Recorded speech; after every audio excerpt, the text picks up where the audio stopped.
What an episode of Star Wars television. Have some. This is an immediate reaction. This episode came out an hour ago, and as we are wont to do lately, we just pounced. We pounced. Too bad, but Adam is stuck in the Rishi maze again. Yeah, it's tough. We don't have Adam again this week for a pretty electric episode. Like this episode, just so much going on in terms of reveals, like more combat on screen than we've had in a while, like saber combat. Yeah, I think Obi-Wan we got quite a bit, but this is probably the most I've seen in one episode. Like I think just constant saber combat. Yeah, constant for a whole episode. And like inventive new tricks and blocking and you know new sort of strategies used with lightsabers, and just so much sort of explored in one episode that it's like a lot to hold in, and it's gonna be tough. We're gonna talk about it all, but it's tough. Yeah. Adam's not here for it. I know. He'll be back next week. We're gonna trade, which will be good. You can catch up, but yeah, man, it's some things old brought back with the Master's bracers and helmet, the material they're made out of. That was exciting. Right. Oh, wait, can we talk about just the use of the helmet to batter lightsabers into dysfunction? Like just to render them inoperable? So forgive me if I'm getting the name of it wrong, but that was cortosis. He had a bracer and a helmet that was made of that metal from Thrawn. Right. Which was Legends, right? Is it cortosis? Well, you're positive it's cortosis and not Beskar or something? Yes, because it deactivated the lightsabers when they hit it. And enough so that Yord he figured it out and used it against. Correct. Yes, that did happen. Homeboy towards the end. Yeah, it did disable the lightsabers. Yeah, it is. So cortosis does have that factor. That's right. Yeah. So I think that's a little something old, some things new. It's tough to even start with this bad boy, man. I mean, pouring one out for our dead. Let's Jedi start friends, that way. Maybe there. Yeah. Oh, all right. Jekki, Yord, a random Keldor, all the red shirts. Just sipping. I'm just sipping right now. Yeah, I mean, not to not give them their due, but everyone except for Soul. Dude, Jekki? Maybe we should get there when we get there, but like just certain deaths in the show were just like haunting and sort of like just live with you, like a sort of gritty crime thriller or something. Like it just like it gets dark at times. Everyone loved Kel Naka, and we didn't even get to see him. It was just he's already dead. Like he was just like already a lovable character because he's a Wookiee dead. But you understand why in this episode. Yeah. Yes. You're like this character moves so swiftly. And it renders has so much power, and basically can, has the cortosis helmet, has all these tools and instruments. Like this character is just bent on destruction. And when you're bent on destruction and you can use the Force at a high level, that's basically what we see in this episode on display, which I thought the helmet was enhancing or amplifying this Force power. Because, I mean, Force pushing like 8 Jedi at once, that was huge just to start last episode. And so... No, this is just a singular individual, and someone who was trained in what seems to be the Jedi arts, and then fell from the Jedi, and wanted to become a Sith, or even dubs himself a Sith. That's how you know Soul is doomed. So he says it, and now like it can't really get back to Ki-Adi-Mundi. Yeah, it just can't get back to Ki-Adi-Mundi. Listen, there's a lot of ways to go from here. It just doesn't need to get back to Ki-Adi-Mundi. Right, but I mean, we've got Soul and totally not Osha going back. Wait, it's totally Osha though. What are you talking about? We didn't. Not only did we predict the Chimera stuff, we also predicted, I think, that there would be a switch at some point. You guys did. It's too promising of a dramatic sort of. You and Adam both thought it. I'm not convinced that you didn't see this on some leak or something. But I did not. Okay. No. Yeah, I did not. I was like, they're not gonna. I'm like, it's too late for a switcheroo. They're not gonna do it. It's not gonna happen. And then they did it. So good call, buddy. I do remember y'all saying that. Yeah, makes sense. Yeah, it does from a certain point of view. But one character, I think the master knows, or Chimere, I want to say, major spoilers. Chimere, yeah. No, I was thinking that. I was like, oh, wait, by the way, if you tune into our podcast, we're going to be spoiling everything. Yes. Yeah. Chimere, the master. Yeah. I mean, to quote Dennis Green, and this is a Sports Center reference from the 90s, so no one's going to get it, but they are who we thought they were. And we let them off the hook. 7 titles. They are who we thought they were. Yeah. Yeah. And it was just, and there was even like a wink to the crowd that was like, he's like, come on, you didn't even get a hint, or you didn't even guess. Yeah, there's like, just you didn't even have a feeling it was me. Yeah. But what's great is that next layer, right? Which I think we alluded to last week, which is like, we now get this backstory of Chimere, who it's like, who is he? Like, he apparently Yord knew him. It's you, Yord says in the episode. Yeah, when they get close, when Yord uses the helmet and they get close, before wow, the next I missed that. He's like, it's you, so he like recognized him. Yeah, he recognizes him. Oof, that's huge, man. It's major, yeah. That happens. That's pretty cool. And then Yord's just unceremonious death is brutal. I mean, Jecki too. Jecki was cleaning house. She was Jecki just was like a standout combatant in this episode. So when you see the saber training last episode, and she is just wielding that Boken Kendo sword like quite well. Yeah. And then in this episode, you see that she could have been the best. One of the best. All time. I know. She's really skilled. Yeah, it's so funny except for that, like the massive like Wookiee saber. She's just like, I'm like, how are you even wielding that? It's like swinging a log around. Like, yeah, I just like that she's such a justice seeker, and she's like, you stole Kelnaka's lightsaber. Like, she was dual like, wield on you. I'm gonna go dual wield. Let's go. Oh man, yeah, and it says it shows that like. I was thinking like Soul chose well. These are all things I'm thinking during like a battle. I wasn't just like, oh, this is just like dumb, and like Jecki, action. Soul and Jecki working together, and then fighting Chimere as Chimere's like about to kill May, and then I think Jecki like uppercuts his saber away. It's like the blocking for that was just amazing. Yeah. I was like, okay, this is the prequel level stuff that I think I heard her talking about early on, where she was like, you know what, no one's done it like Phantom Menace, and like. I'm going to go there. And I was like, you did. And you succeeded. It was fire. The combat was fire. Yeah. Dude, it had me feeling some kind of way. I was like, let's go. And then like when Soul had the killing blow, you see like Soul go dark for a second. I was like, do it. Oh, do it. Everyone at home was sitting on the couch. Yeah. Because do it. Do it. You are the Senate. I really wanted to kill him because I'm like, then where's it gonna go? Like it'll go somewhere even weirder. Because I love it that the show's just going bonkers. It's just like you can feel like the show's speeding up and getting stranger and like going in fun new directions. And now I mean we got the switcheroo. We still have our main characters, but at that moment I was like, do it. Yeah, I sort of understand the pacing of the show a little better now. I feel like.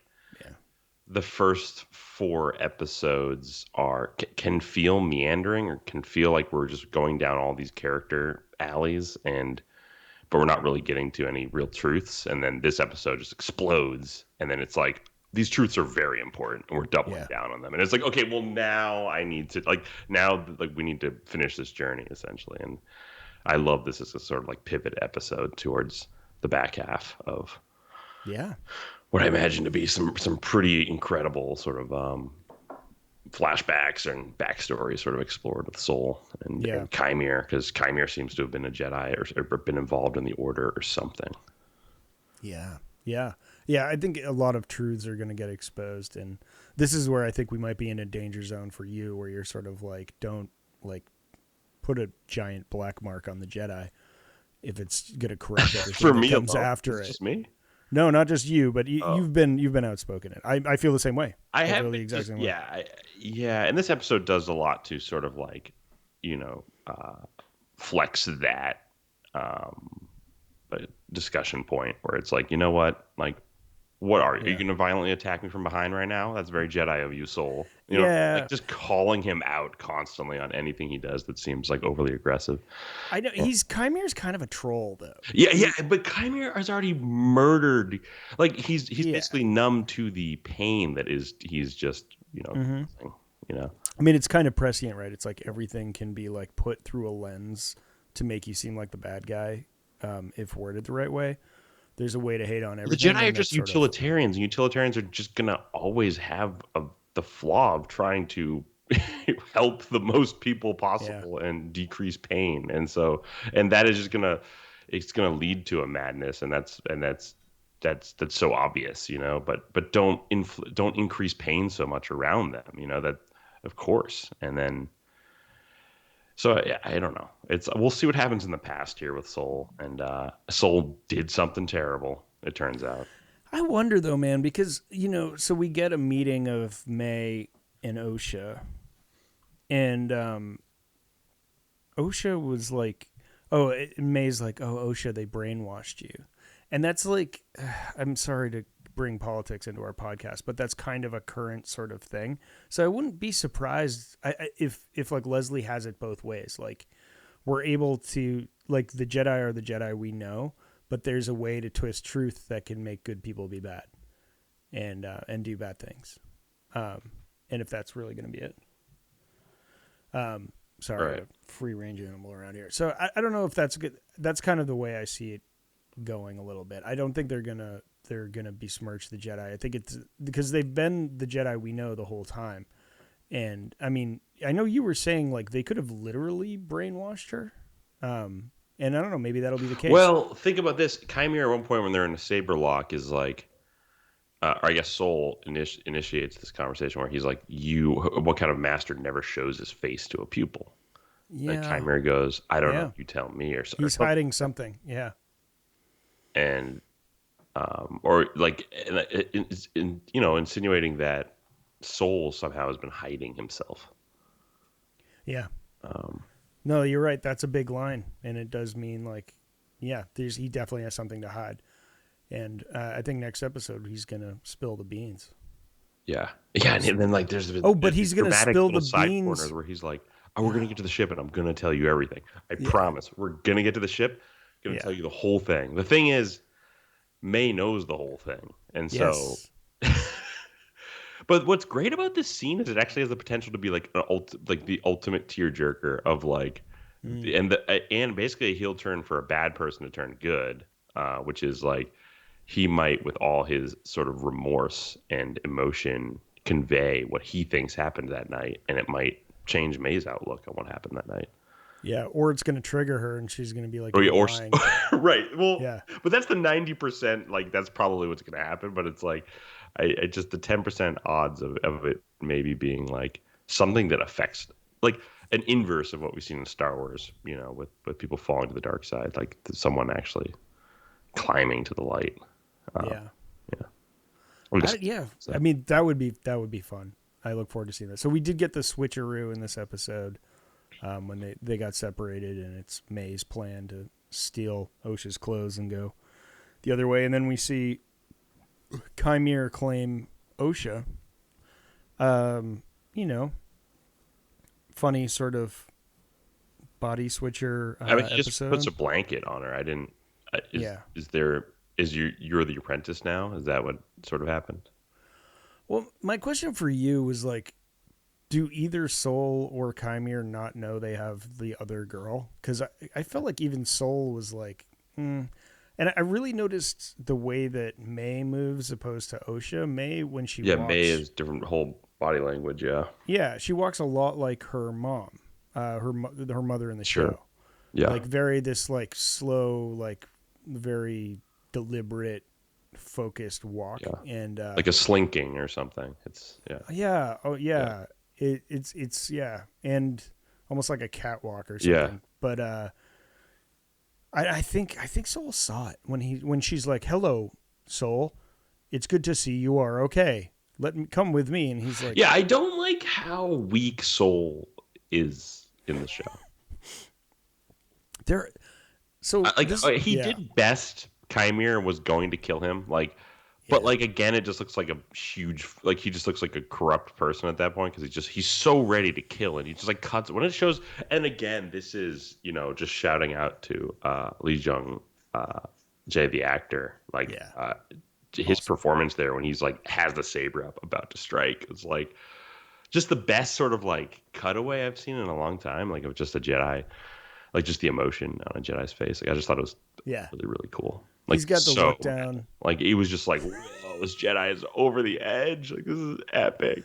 I mean, it reminded me a little bit of Luke when Luke lost it on his dad, Yeah. And he was just, is the dark side stronger? I don't know, but it sure made Soul a more fierce, competitor. The fact that it was melee fisticuffs at the beginning. Yeah, can we talk about that for a second? So, at the very beginning, we basically start. So, this is kind of maybe where I thought it was going to go. Was we're mid fight, it's in media res. When we come back, those a bunch of those Jedi are dead. Yes. Just it's gonna kind of cut into the action because. It just makes sense. I don't know. It's hard to just have them initiate a fight. It's better to kind of in media res it. When he cuts away to the jungle and it's the master fighting, who at this point just a helmeted mysterious phantom character that's fighting a bunch of Jedi and just taking them out one by one. Just melee. And it was 5 on 1. Yeah, it was 5 or 6 on 1, and I was like. And it wasn't too crazy. It was a lot of just running around with a single blade lightsaber and just blocking at the right time, but vicious and fast paced. And like you're saying, sort of is the dark side more powerful if you're just releasing full aggression and accepting your darkness and tapping into it? In this episode, the argument is you could write the thesis, we're seeing a lot more exertion from the dark side individual, and through that exertion they are actually their stats are just off the charts. Yes, well said. I mean, I feel the answer to that is to go deeper into the light to figure out a way to defeat a person like that, and I feel they're kind of ambiguous. But isn't Vinestra Row the other shoe to drop here where you want to see what the apex of the light looks like? Yeah, you've been questioning this character and thinking she's holding some sort of mystery or some secret, or she's somehow involved in the Sith, in this sort of Sith appearance. But no, I have a feeling this character is going to be the ultimate sort of light side incarnation of you want to see what you can do with a lightsaber. You can actually bend the blade and right. You want to change really its physical properties. So can we do a quick power ranking of all the Jedi and Sith we've seen so far? Oh, you want to do power level ranking? Yeah, because and maybe can we throw in Qui-Gon and Obi-Wan just for scale? Sure. Yeah, I love this because then we can argue about sort of who's where. Yeah. All right, so for the next 30 minutes and then get back to the episode. Yeah. Yeah. No, yeah, go for it. What I mean, we could start at the I guess everyone wants to talk about who's at the top, right? At the bottom, we've sort of, I don't know, because I want to add Inara in there. Carrie-Anne Moss's character, she was no slouch. She was pretty strong. Passive. And so she was just being a pacifist and not fighting and sort of blocking. And it was right. Honestly, I think Kel Naka's got to be down there. Didn't look like he put up much of a fight. See, I have a feeling we're going to go back and see Kel Naka in another flashback. And I have a feeling that this possession of Torben is set up for the possession of Kel Naka because it sticks in your brain. In this episode, you get commentary on when you fight the Chimera character, the master, he sticks in your brain. Yes. And then and then I think May or Osha says the on the witches of Brendok, my people, they could do that too, essentially. And I was oh, is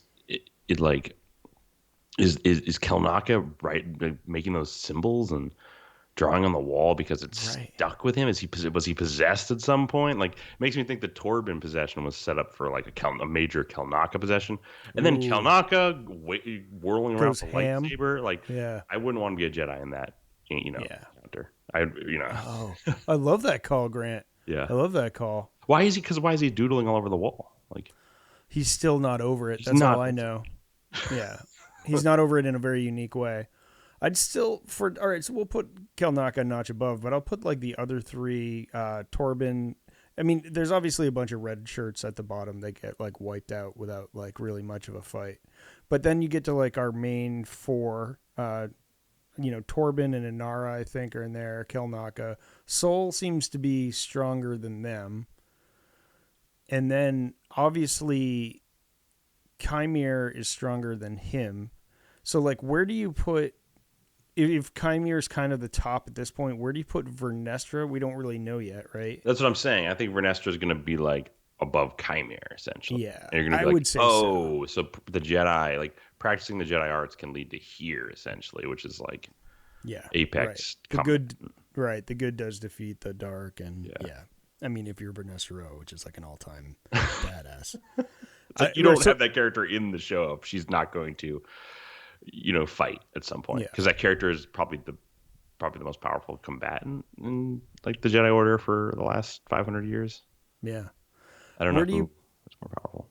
I know. And again, if you got to read the the High books Republic, really highlight this. Yeah, like Vernestra's a really, really, really likable character.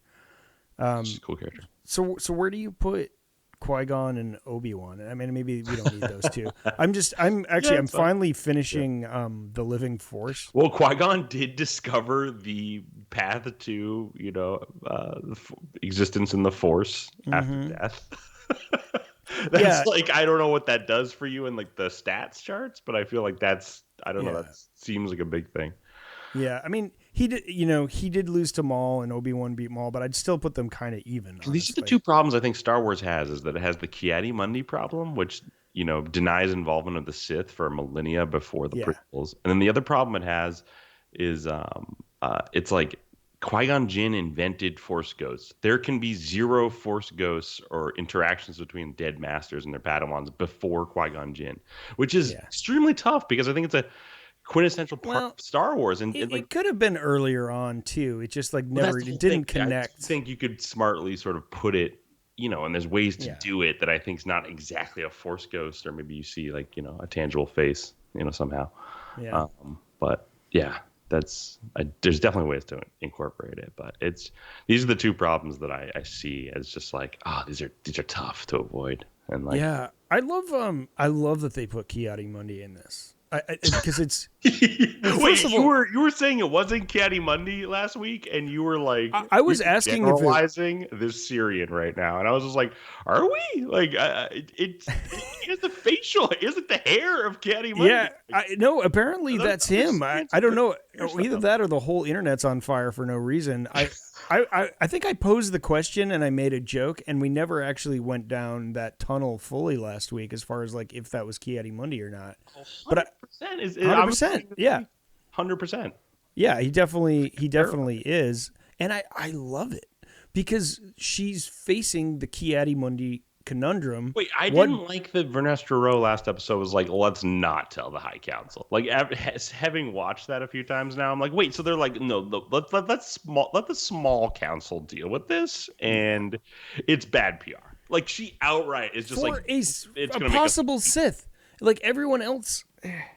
I was like, what?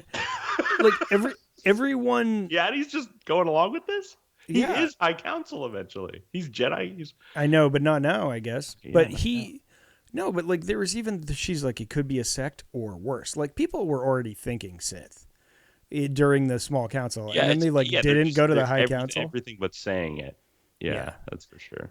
I think, I don't know. It's weird in this episode when Soul's like, why risk discovery? And I was just like, why risk this? I was like, so they're overtly thinking about the Sith in hiding? Like, so like this sets up a whole new precedent.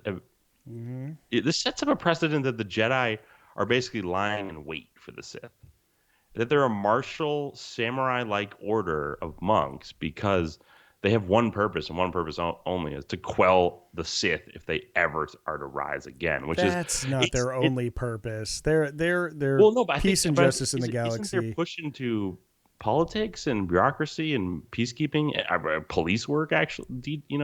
Essentially, like, isn't they are whatever the galaxy needs? That they're like, oh, we're just here as this ultimate fighting force against what could be just unleashed dark side all over the galaxy, which is kind of the galaxy I want to go to now as a Star Wars fan. I'm like, can I get the Sith in control of the galaxy and just see what that looks like? Because like, that sounds raw.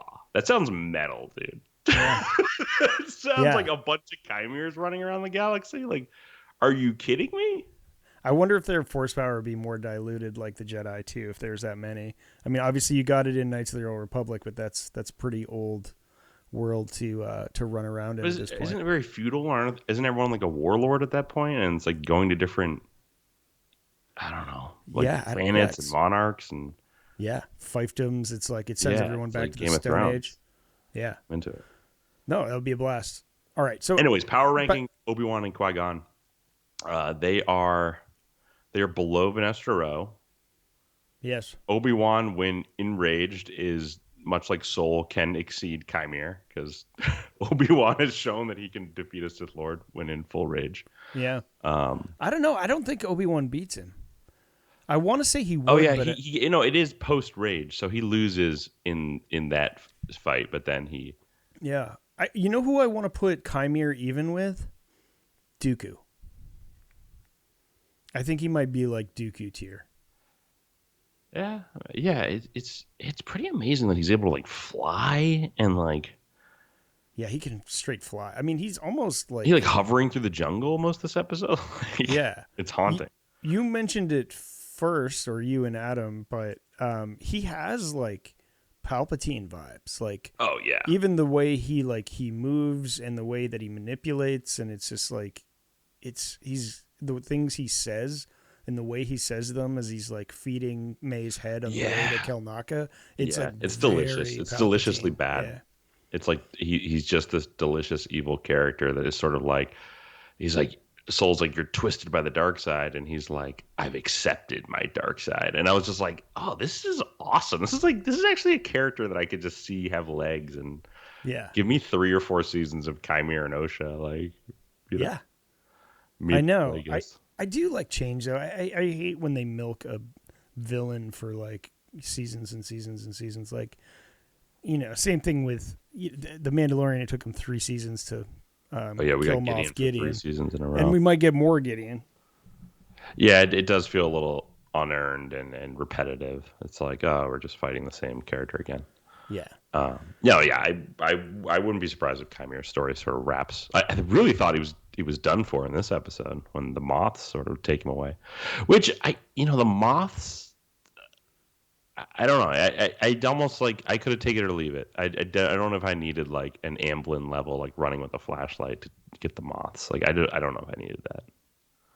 I thought it was fun. It was fun. It was fun. It was just like an excuse to bring more beasts. It was getting juicy though. Chimere and Soul were really like getting somewhere. I was like, I need this conversation. I think it was showing that Osha's on her way back to becoming a Jedi or an Acolyte. I don't know which, but she's coming back in like contact with the Force, and she doesn't have the same Force powers that everyone else does, but she has some Force sensitivity that she can use to her advantage. I think it was just like trying to show that she's not useless here. Excuse me. Right, and then with May saying that they brainwashed her. Can I just make another speculation / theory right now? Let's go. Yeah. Okay. We'll eventually get back to my Key Wendy comment. In the episode 3, when we go back in the flashback and the fire, could that have been manipulated? Like the idea of the fire and who started it, and Osha could have started the fire and sort of, maybe imagined she was May and May, like some sort of twisteroo where it's like she actually started the fire, and then Soul was like, no, I can't have you have this trauma. Like you started the fire. It's like you didn't do that, and then you project all your history onto the other twin, and then it's like, I don't know, like could that right in this that situation? Yeah, I that's a great guess actually, and it's because also like doesn't, and if like you have to feel like the Chimere character, you have to feel like he won something at the end of this, because you're like, he basically like he didn't take out all the Jedi. They're getting away. They have his identity. Soul's gonna share it unless May and something happens with May and Soul.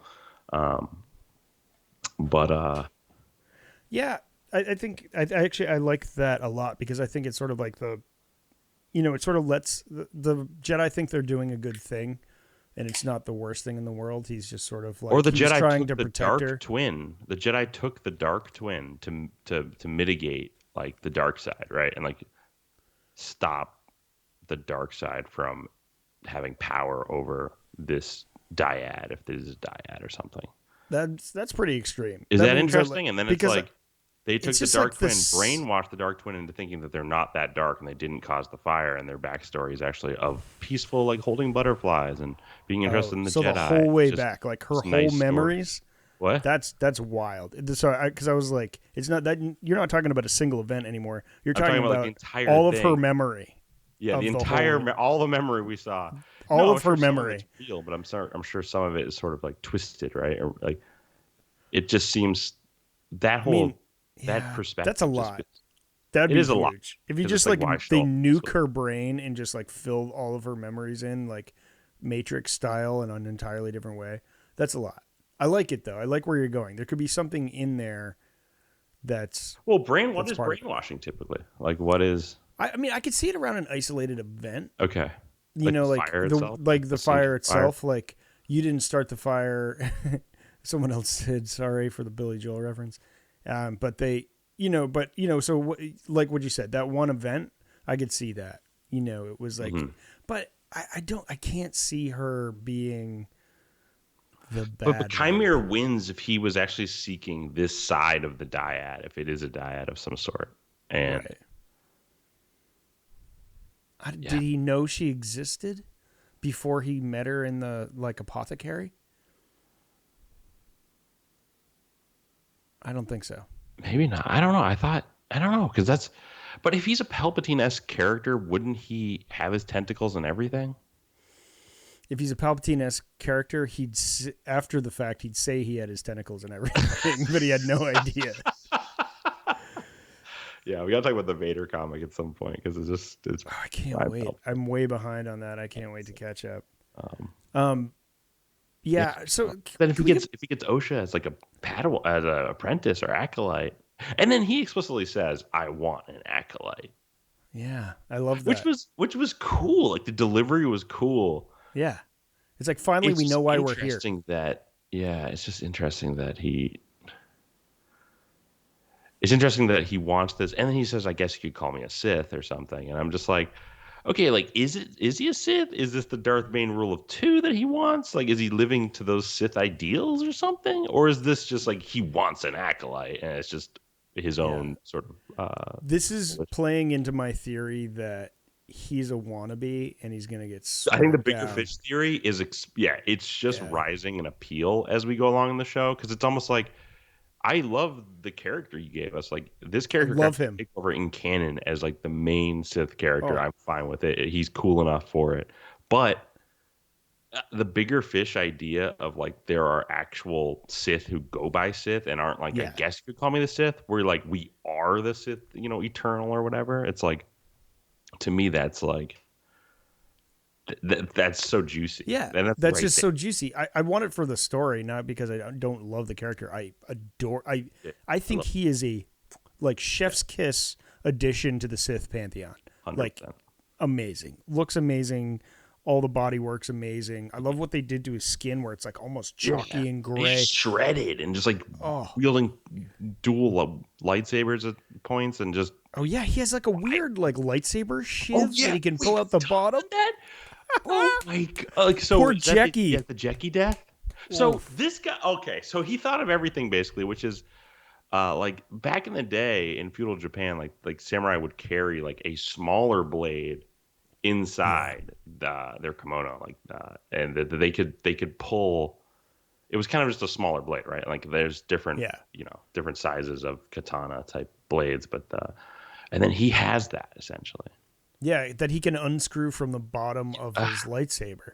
and then it's like there's 2, and it was so cool how we saw it from the back of Jecki. You just see the second blade be removed, and then like 3 holes in her chest, and that was it. That was the most haunting shot of the entire episode, which is just like, and what's crazy is like the idea of like the quick ignition sort of attacks was like, we haven't seen that obviously since TLJ and Kylo just, igniting into Praetorian guards, but it's like he does that like on the reg. It's not just like once in a while I might just like inject my lightsaber through someone's head or something. It's like no, I do this like constantly.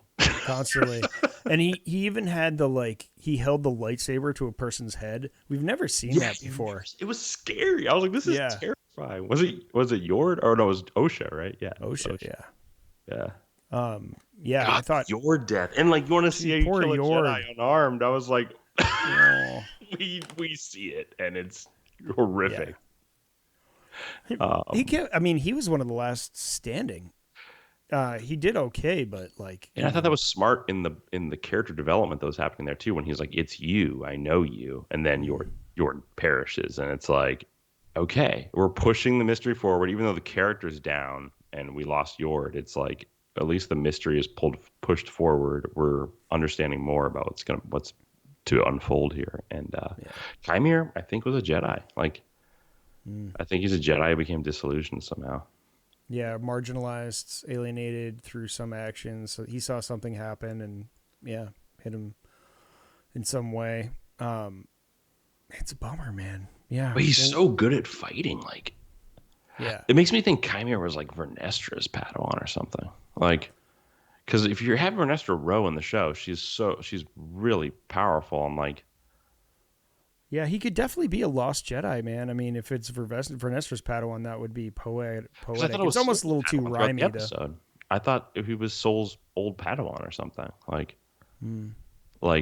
before Jecki or like before Osha even.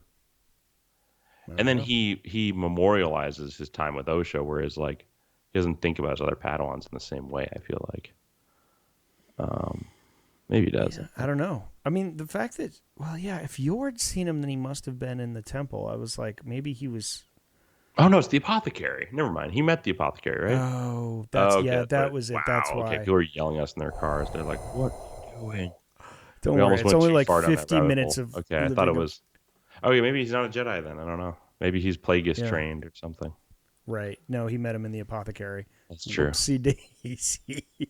You got me going. I was like, wait a second, but now I remember seeing that. Hey, this is what happens when it's this fresh. It's pretty fresh. Tough. It's a reaction pod. Yeah, I forgot the whole apothecary scene. It's tough to absorb it, and then actually it'll be Adam tomorrow, like on his plane, being like, "You know it's." You know why he knows his face. Yeah. All right. So I wanted to go back to Ki-Adi-Mundi for a second. I think it's awesome that he's, so they weren't allowed Yoda, so they pick Ki-Adi-Mundi. I think it's awesome that it's him because they're addressing the Ki-Adi-Mundi conundrum head on. Yeah. Just like, agreed. It just makes sense because we know what fans are thinking. It's Ki-Adi-Mundi's words that's just echoing in their brain. Why don't we just put it in the show? And then he's here in a corner, and over here we're gonna have a Sith just draw saber on a bunch of Jedi, and then over here they can't get to him. They cannot reach him. The word does not get to him. It's over here. I think it's most likely that Vernestra takes out Chimere, or gets the kids back. Like I don't know if it needs to be. It's also like killing him. Do the Sith and then she just lies to him. Yeah, I agree with that. I also feel like do the Jedi cover up that a Sith murdered like 7 in their rank, and like it makes them look so weak? It's like the Sith are not only back, they just like killed many of us and then ran away, and it's like you would cover this up if you're Vernestra Rowe, given what we know so far about her character. Yeah, very political. She's trying to manage the Jedi optics. Yeah, I mean, you wouldn't if you told the galaxy that the Sith were back, it would cause chaos, mass chaos. And upheaval. Yeah. So you just bury that, I guess. But like no, you would though, right? Like if you were in the council meeting and the vote was up, you would vote to bury. Yeah, probably. Really? I mean, I love this. I love this. Well, would I personally? I don't know. I'd like to think I would be like, no, like we should tell the truth about what's going on here. Like we shouldn't be lying or hiding the truth. Massive L for us, but this happened. And, Sith, proclaimed Sith still at large. Like, I just think you would bury that. Like, it just seems too dangerous. It's like, I don't know. Well, if the Sith lives, probably wouldn't mention it because it's an ongoing Jedi investigation. But if they kill him or if they take him out, I probably would be it. I'd probably tell everybody if I wanted to listen. Yeah, of course. Like, loud weddings, quiet funerals. But it's just reinforcement, and the whole internet went bonkers this past week. It's all fueled by like trolly terrible people. But I just think I'm so happy I'm free and clear of they're going to tell us. And social and all this nonsense surrounding Star Wars. Like, it is so nice to come at it from like, I'm a fan with a bunch of books behind me. Yep. Run a Star Wars RPG and then like do this podcast, and like that's my interaction with Star Wars. I don't read any of the articles. I don't read anything that's going on. It's just like, and then I like to, I love this show. I just think it's fun to sort of like get into the details and sort of like break it down. And there's so much. That's a very healthy way to look at Star Wars. I have one subreddit that I follow. I follow High Republic too, and Mandalorian. But that's it. Maybe Rebels. 4 Reddits pages. But Cantina. It was only because it kind of leaked into Star Wars. Cantina, oddly, is the name of the subreddit, and it's a great subreddit, Star Wars subreddit. It's like it's great when only positive. Great fans. They're just talking Star Wars stuff. Yeah, just like in Galaxy, no trolls at all. They like the moderators are great and clear them out. But it like kind of leaked some like theories in there. It's just like, but they're gonna explain. See, you're reading more theories than I am at this point. I feel like I used to be. I used to be a poster. I used to. Now I'm just like terrified. I posted that sub. I'm like, I'm not going to post anything because I want some of the things to happen so badly that I hope I'm not blowing up a spot or something. Yeah. There's something about making it public to you that puts more gravity on it. But yeah, it's a dumb thing. I want to delete my Reddit app so bad. But I don't know. I get a lot of information there. It's not useless. What are some of the theories that you saw? Nothing great. Yeah, they're like typically awful. Like they're awful to bad. Yeah. It's like, okay. One was just sort of ludicrous, and it's just like, bro, you don't have to like defend. It was something about Ki-Adi-Mundi, the one that leaked through. I don't know. It was some theory about why. The show can actually have as much Sith action as it wants. It's just as long as someone like mind tricks Ki-Adi-Mundi about in the minute before the. I mean, that's what they did. There's a precedent for because we already have brainwashing as a topic, and I'm like, get him. Well, they did it to C-3PO, right? Like, and have C-3PO's memory wiped. Like, they just were like, oh, and that's how we're dealing with that. Like a throwaway line by Bail Antilles. Or Ki-Adi-Mundi gets force pushed into a tree and gets knocked out for like an entire episode. He gets 2 concussions at the same time. Yeah, I think I really think Vernestra will take care of the situation and then lie to Ki-Adi-Mundi. He's back there. He's not front lines. I think Vernestra is going to just do this solo mission. Like when she finds out it's Fubar, she's just going to go in and handle it herself. Oh my! The second that she's heard, dead Jedi, like she's coming up.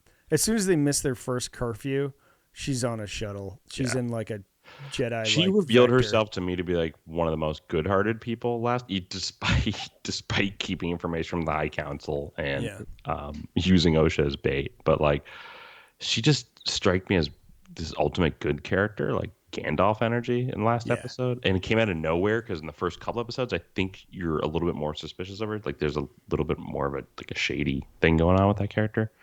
Yeah. Is there a secretive? No, and she's thinking on like the cosmic force level where she's like, I detect a shift in day, and so she's thinking like big picture. I think she's thinking Sith or something worse. So well, why do Sith want apprentices or acolytes to follow them? Vader wanted Luke to overthrow Palpatine. This is still more. This is more supporting evidence that I think we might get a sort of EU ultimate reference kickoff to the end of the show, which is a sort of like Darth Plagueis-esque sort of like reveal of some kind, which is like Chimera wants an acolyte, but like Vader wanted an apprentice as well, and it's to overthrow the Emperor. And it's, could Chimera be looking for an acolyte to overthrow a insert, Sith Lord here? Yeah. Oh, that's interesting. So that they can actually become the Sith if the two of them can destroy the Sith. There can be only two. The real Sith, you know what I mean? Like he needs another to actually defeat the real Sith. Is that what you're saying? I mean, that's.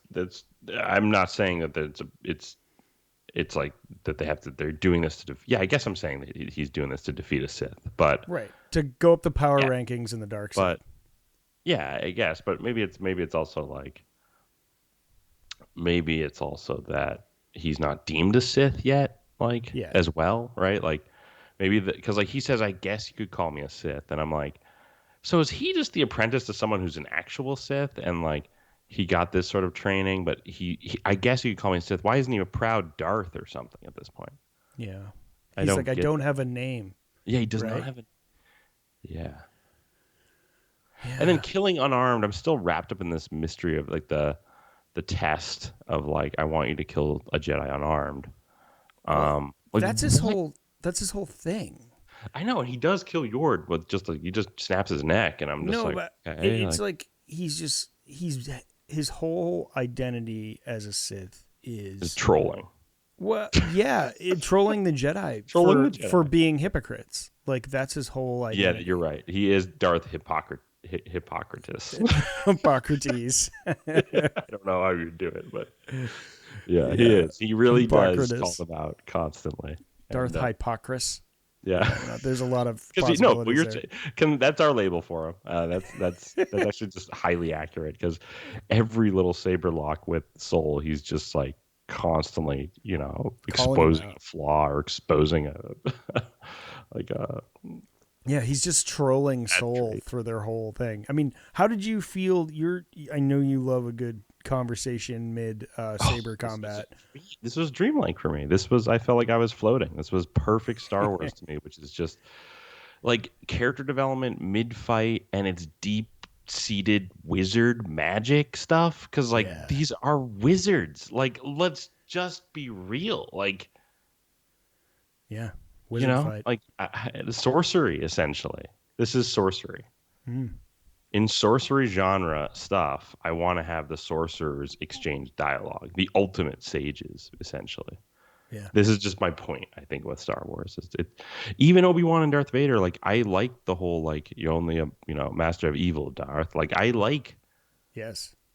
just like a convo. You know what I mean? I like the ignition, formality. Like a wizard convo. Convo, possibly. Exchange. Yeah. Convo, exchange. You know what I mean? Like, there's a rhythm to like what is wonderful and what Star Wars is capable of doing as a sort of space opera that is, even the Darksaber fight on the wheel in The Mandalorian, that felt very operatic, right? It felt like Bryce Dallas Howard just nailed that feel of like, let's fight, let's talk, let's batter each other, let's, move through a space. It's like, but this episode was really cranked up to like 11, like just in terms of like how many fake jungle plants we see and where we're running around to. It's like there's so much going on, so many sets. Yeah, I know. All that stuff in the jungle was awesome. I really liked how much combat was just hand to hand. And I've said that in previous episodes, but that's a standout of this series. Is we like never get that in live action, and there's so much of it here, and it's so cool. It was just vicious when when the helmet would bash into the sabers and the sabers would render useless, then they would just like keep fighting and stuff. And like those two Jedi, like those noobs in the beginning, were like off to the corner, like shaking their lightsabers and like, why aren't they working? I'm like, just keep going hand to hand, like bring this guy down, do something. Like, I don't know, but I was like, you gotta take this guy down. I know. I rewatched Day before I watched Night. I think I did too. And and that was the first time I noticed the Keldor in the corner during the small council. and then Wait, it is Keldor in a corner, by the way. Yeah. Don't put Keldor in a corner. In the corner, like some Rick Baker Cantina level. If you don't know what a Keldor is, it is what Plo Koon, Plo Koon species. And so I was like, not Plo Koon. It's not. No, Plo Koon. It's clearly not. And it was made clear he died. Yeah. I was like, oh, do we get young Ki-Adi-Mundi and a young Plo Koon? But like, no, we just got a red shirt Keldor. Yeah. So did the Jedi who Master Vernestra like told to go handle, the situation on Kofar and May, did that Jedi die? That woman? Oh, Radlin? Yeah. Or she's a master, right? I had master vibes from her. I think she got totally marginalized. I don't think she was on there's the like mission. No justice for she was set up as almost like leading the mission, and then it was weird. Maybe that's why Soul chases Vernestra out of the world. Like, I should lead the mission or whatever. I don't know. Yeah, because I think the point was to get there first. Mm-hmm. Okay. She might be coming. She might be the one that comes and figures out what's happened, or like makes contact with Soul in the next episode. Because I think she's just late to the party. It's an interesting Soul question. And May take off together? Like, does the ship take off? I don't think so. No, I don't think so. I think they're like steps from the ship. So I think it's pretty clear they're gonna take off. They're at the they're in the town. They're taking off, right? Starfield. They're about to. Yeah, I don't think we see them in the ship. They might board it. So. Okay, are we through the episode now? Or you think we got most of the episode in? Yeah, I think we did. Okay, so let's via no organization. Yeah, I think we can start moving into sort of like theorizing at this point. All right, I feel like so. What does May want at this point?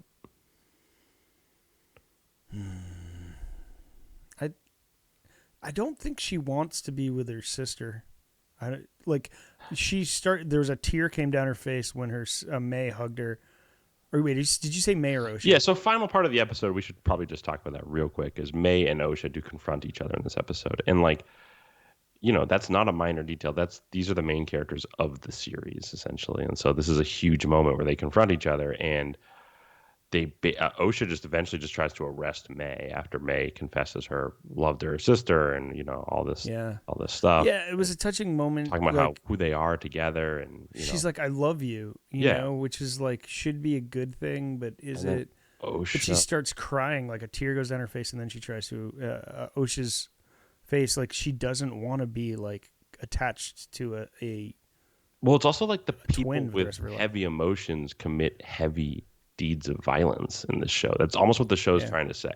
People who are very in touch with their emotions commit, crime, essentially. Crimes of passion, right? Crimes of passion, right? Like these, that's sort of what I'm getting from this entire series in a lot of ways, which is like to be in touch with your emotions. Yeah, you might be a stronger, saber combatant like Chimere, or you might, or you commit atrocities because you're in the name of some sort of connection to someone or something, and it just feels like it's a major comment the show is sort of making, and I'm like, I don't know if I agree with that entirely. I feel like one can be in touch with their emotions without I think giving into the worst of their emotions. I agree with that. I think maybe what they're trying to say is that it's attachment. Like you have to be, but like you really need to rein it in. But when attachment gets in the way, things get really ugly. It's like a really slippery slope into the dark side. And I don't know. I think the soul is too attached. And again, when you're empowered, it's like with the Force. Essentially, it's gonna cause a lot of ripples, right? And so it's like this is very impactful for these characters, essentially. So I get it. Yeah, I think it's going towards the more dispassionate Jedi that we see in the prequels, where they're very much against attachment, and they do help other people and are there for peace and justice, but they're very, very close to their vest with emotions. It feels like they're scrupulous, but like for nothing. Like they're constantly denying like missions that feel like good detective work, or like things that could really unturn a stone that they're trying to right. But it's like if they allowed Qui-Gon to train Anakin and then go back and free the slaves, it's like that is like enmeshing the Jedi in a situation that they're very passionate about, that they're very attached to, that's very personal, and it could risk some bad side effects. That could be why they were like, nope, we need to focus on these other things right now and avoid that with like the plague, and ultimately Obi-Wan and Anakin don't go back to free the slaves. Because of a situation like this. I don't know. Maybe that's too big of a jump, but I do feel the attachment thing. Is that proposed at some point? That Anakin and Obi-Wan want to go back to Tatooine to free the slaves? Not yet. Not that I know. Oh, I was like, did that happen in the comics or something? That's what I mean, but like, shouldn't they have? Right. It's like, right. I mean, there's like, talk about being utilitarian. It's like, let's solve some of these major outer rim sort of crimes and criminal activity right away. But again, it's like, it seems like there's a vastness to the galaxy where like that's Hutt space and the Hutts are just these gangsters. And it's like, I don't know. It sounds like you're making excuses for my guys. I think they might. No, there's no excuses for the Jedi at all. I'm just saying, like, I think that's what the story group and that's what the creatives are like. That's essentially the creative direction is like that whole area is essentially like untenable because it's like with crime and corruption. It's still the true outer rim, like where they don't have any jurisdiction from civilized space or whatever you want to call it. Right. They don't even have they don't use Republic credits. Right. They're way out there. Yeah. Yeah, that could be some of it, but still, I think they might mention it in the first Obi-Wan and Anakin comic. I think Anakin mentions something about it, or he still has visions of his mother or something like that. They flirt with it, but they don't really address it head on. If memory serves, which it rarely does. But yeah. Do you think we get Yoda in this series at all? From that quote from the writer, which seemed legit, that I saw, they tried and were denied. But if I hadn't seen that, I would say that's super interesting. Yeah. That is super interesting. I don't think they want him showing up. I do think Yoda is like the key. He's like the keystone to unlocking Star Wars and its mysterious past, essentially. And if he's being saved for that could be like he's marginalized in most of the High Republic too. It's like they're he got his day in the sun. I mean, he's the Grand Master of the High Council and during the Twilight of the Republic. That's pretty great. I think he's amazing. Like, he's a top 3 character in Star Wars or whatever. Certainly top 5. Like, people that like he brings all the nerds to the yard, right? But like I don't want to. I think the risk is that you don't want to overuse him because you don't want to diminish. I'll make 2 bets. Gravity. I bet there's a Plagueis type thing, and I bet there's a final council shot of Yoda in the council, no speaking lines, just there.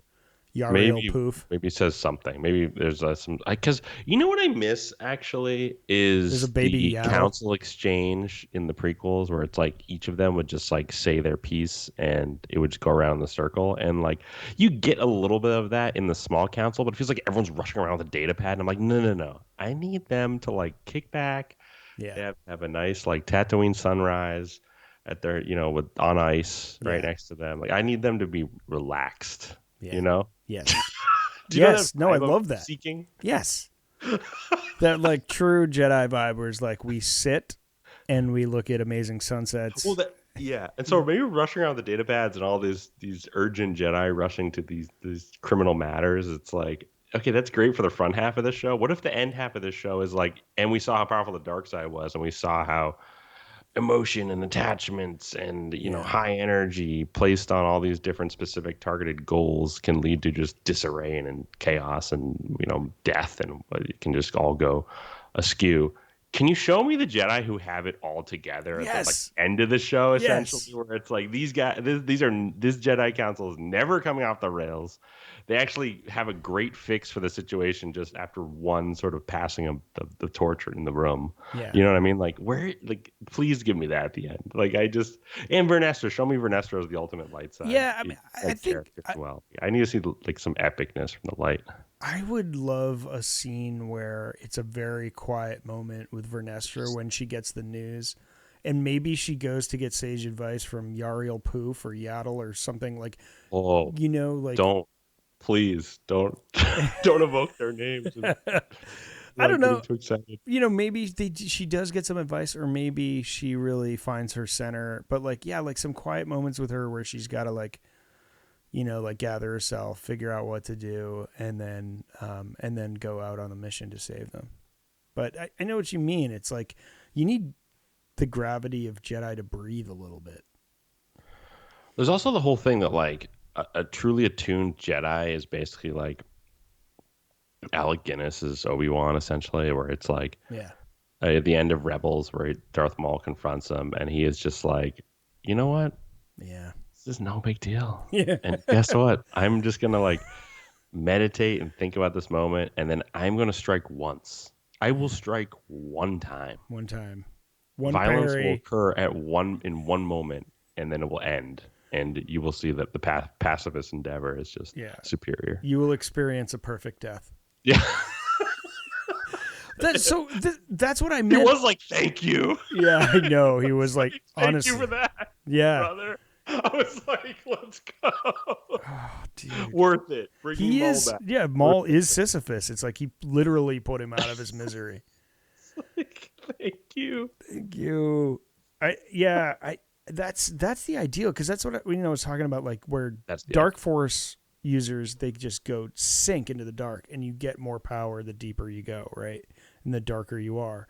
But there is a mirror version of that, and I think for me, just like you, the gold standard is Sir Alec Guinness Obi-Wan. Like that is just like perfect contemplation, understanding.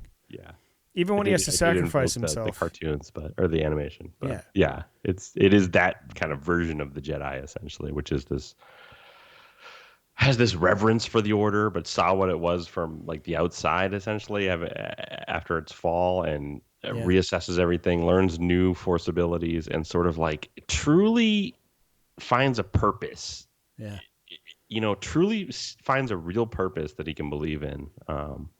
He does experience apotheosis, right? Because Qui-Gon experienced apotheosis, and he was trained from the other side of existence. So and in Anakin's killing of Obi-Wan.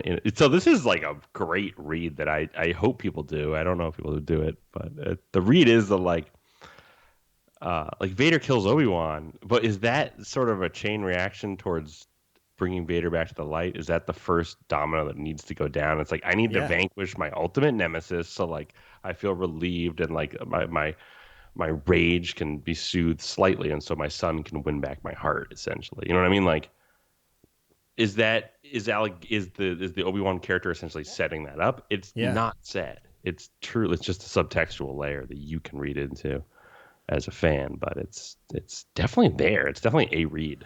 I think the like literal read of that scene is that like he knew he would become a Force ghost, and so he knew he could actually do more good from that position than his physical body. But that's a very boring one. I like what you're saying. Because, I think why can't they be both? Though? Yes, I think it can be both. Saying it's both. It's like that's one side of the prism, whereas the other, the main gaping top of the prism is essentially he wants to communicate with Luke during the Death Star, approach.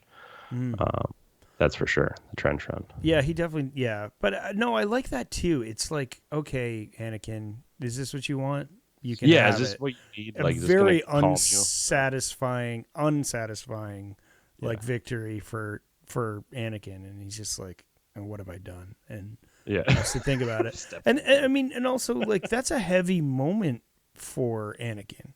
Maybe not Vader, but I mean, right? Like they were brothers, and I think if Vader had killed Obi-Wan on that weird moon in the Obi-Wan series, I think it would have hit him like a ton of bricks, and that could have set him on a new path. So yeah, I think you're right. It's the first domino towards the redemption of Anakin. Yeah, it's basically like it needed to happen or something. Yeah.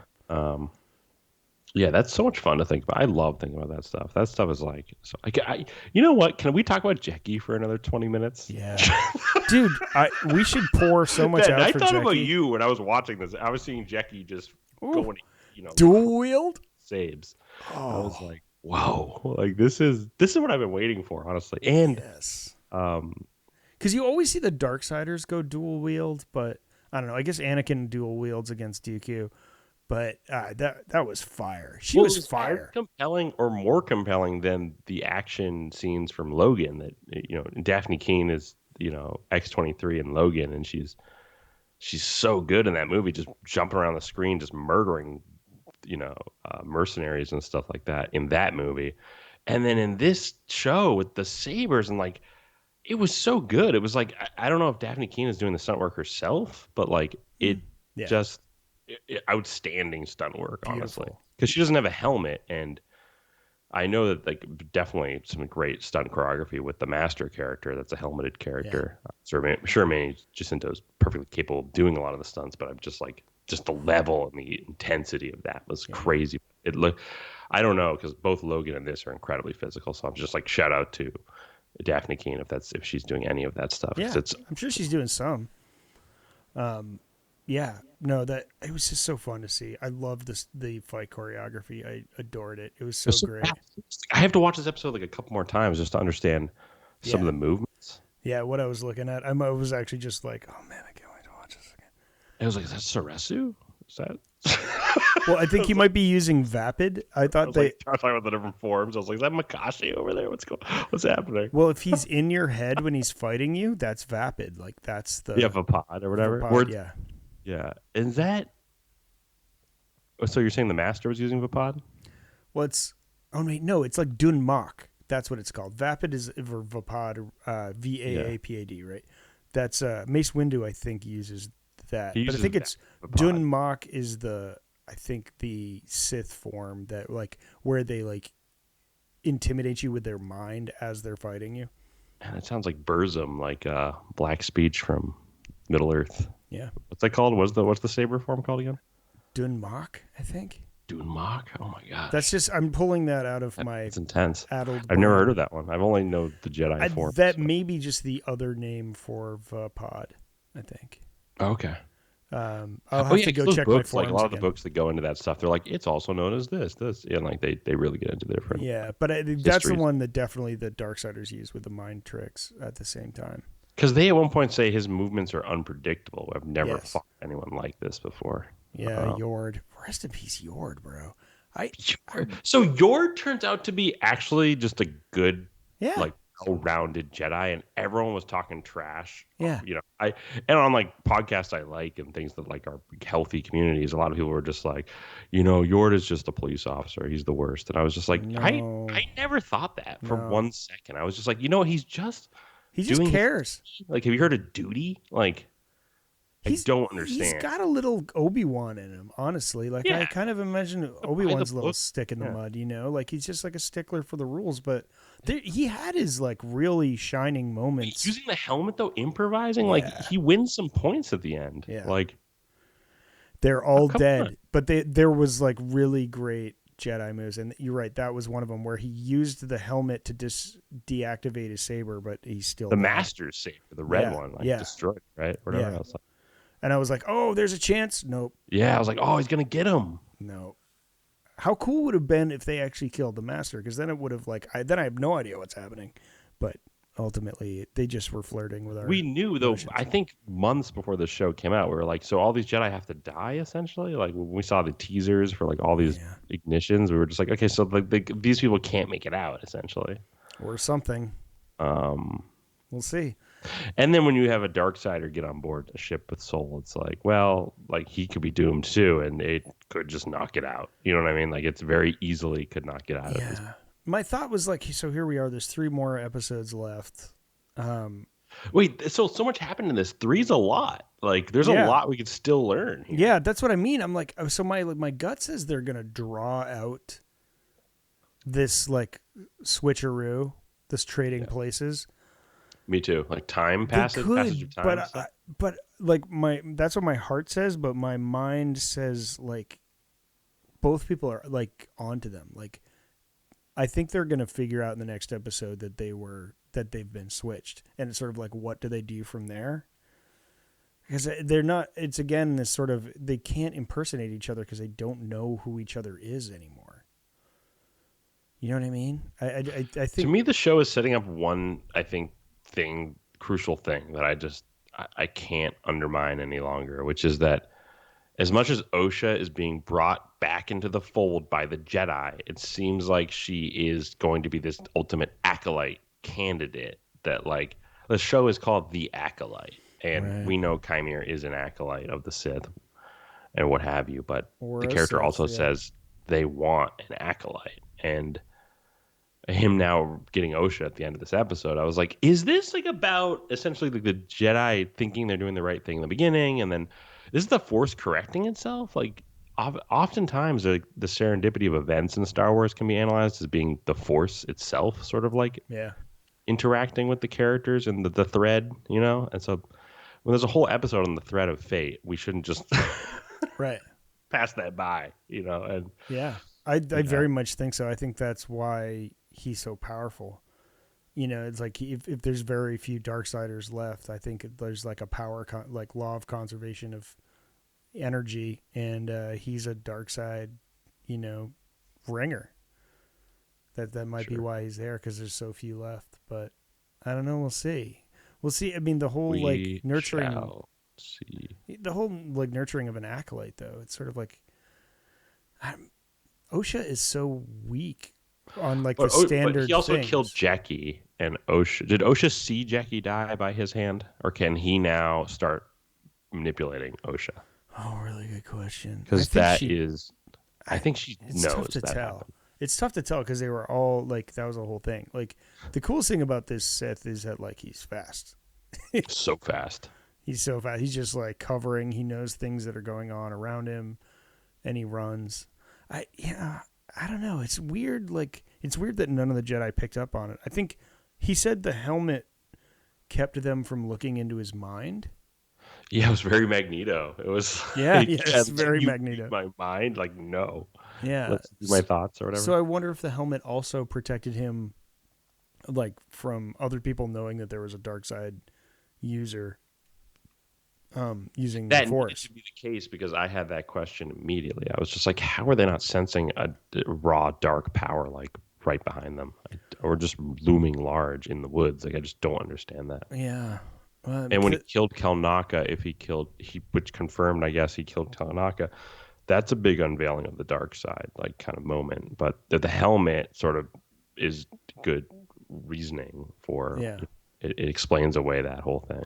I don't really understand how they were able to, because they broke the helmet into two pieces, right? And they used a lightsaber to do it, but I don't know how it got past. Did Jackie just like use her pommel and just like smash his? Oh, she might have just That was the other thing, is like when lightsabers got like rendered inoperable, they then used them as melee weapons. That was so cool. Yeah, can we just talk about how like the lightsaber just losing power didn't stop the Jedi and the Sith character from just still wailing on people? And I was like, this is the sort of action I love in Star Wars. It's like, that so fresh. Would not stop. It's irregular. It's such a fierce, ferocious, messy fight that it's like, it's not like these classic sort of samurai showdown type situations. I mean, to think of like a Jedi bludgeoning a Sith in the helmet with a deactivated lightsaber, like we saw that tonight. I need to rewatch this episode right now, because like Jackie is on fire, like MVP. I don't know, like, oh yeah, I had no idea. Like she didn't flash anything earlier. Wait, so and then she's a like minor character in the show, and she just pops out on top in this episode as being like the fiercest fighter among all the Jedi around her, and I was just like, are you kidding me? Like, this is the sort of Jedi action I want. You know, it was just perfect. It's Dustin Pedroia in 2007, just like came out of nowhere. You thought they were all weak, and then you're like, who is this murderer? Yup. It's essentially my feelings exactly. And at least a hundredth of our fan base understood that reference. Yeah, the whole bench popped. Yeah. Okay. Dude, this was super fun, and I know we're going to talk probably for like another 2 hours about this episode, but this was a good run. Okay. I feel like we've done the thing. Thanks for listening to us do this. You know, we're going to watch it again. You all should watch it again. You'll get some context again next week. We'll get all of Adam's POV in, which we can't wait for. I can't wait to listen to your pod on my way home. And to do that, and it's just a blast, man. We're in Dark a Night really of the cool Soul, time. possibly. Yeah, I know. Oh, wait, so I did kind of want to talk about naming convention a little bit. So we had I forget what the first episode was called. Then it was those two hyphenated names, and then there was Destiny, and then there was Day, and then there was Night. And so I'm wondering, what's the opposite of Destiny? Fate? I don't know. I don't know what that could come into play. We just talked about that, right? Yeah, and then we'll get some more hybrid names. I do really think it's going to be a mirror version of the naming convention across the whole 8-episode series, just because Star Wars and George Lucas. The Acolyte and the Apprentice could be fun naming convention. Yeah. But Oh yeah. But or the Apprentice. But I am interested to see. I mean, there was a setup of this is final thought, and then we're wrapping. Okay, but yes. There was a setup that Osha wanted to rejoin the Jedi in the last episode. Yes, I was just going to say, you want me to rejoin the Jedi Order? Let's go! And I was like, this is awesome. Let's do it. And then Soul was like, not exactly. Yeah. I just need you for the mission. And then, if he reveals something tragic about the past, could she just be like, well, can I just be a Jedi? This is rough. And we'll call it even. Yeah. Can we just call it even? And can I be a Jedi? And then, May gets full, Jedi status at that point. It's pretty cool. That could be a cool direction, honestly. Wait, did you say May gets full Jedi status, or do you mean Osha? Well, May's on the ship with him, right? And so, that whole situation is essentially setting up May for becoming the Jedi. Becoming a Jedi. I love that. That would be really cool. Because it did feel like, to me, they were setting up Osha, a comeback for Osha. She really was after sort of dealing with her demons, she misses the Jedi. She really did want to be a Jedi. I don't know. We'll see. I got to rewatch this episode too. Anyways, great pod. Yeah, this was super fun to talk about. We've said it 3 times. It's like Beetlejuice arriving. We actually have to just go respectfully. Yeah. Watch this episode again. Yes. We did it. Thank you very much for listening to us, everyone. This was a total blast. This is such a good journey, and I'm very pleased y'all are here with us, doing it with us. So you're the best. We'll talk to you next week with Adam, the royal we, and we're looking forward to it. But grab your favorite beverage and saddle up with us on Cantina Chronicles.